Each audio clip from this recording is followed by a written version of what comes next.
Hello and welcome back. Today we've got S3 Select and Glacier Select.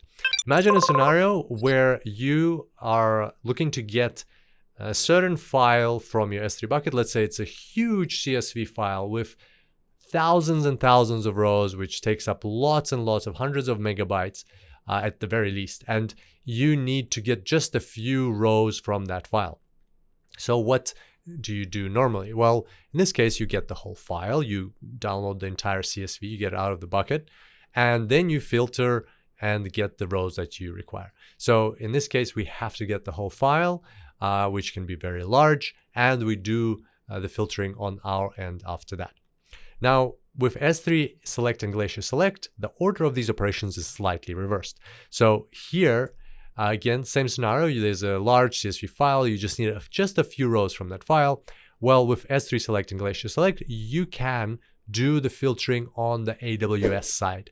And so AWS will filter the file while it's in your S3 bucket or while it's in your Glacier storage. And then it will send you the rows that you require. So you'll only be getting the rows that you need. So in this case, this is what is happening on your side. So the filtering is on the AWS side.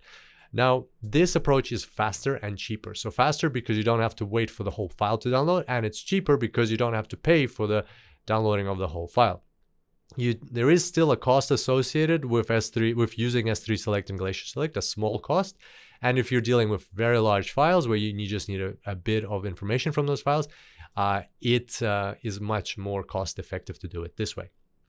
The formats that presently are supported by these features are CSV files, JSON files, and Parquet files. And those are the main things you need to know for the exam.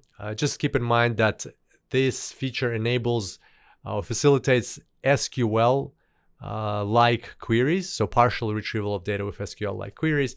And specifically for Glacier Select, it also allows to access data without the needing for full restoration of that data. So that's another benefit of this approach. Here's a quick summary of what we discussed, and I look forward to seeing you back here next time. Until then, enjoy the cloud.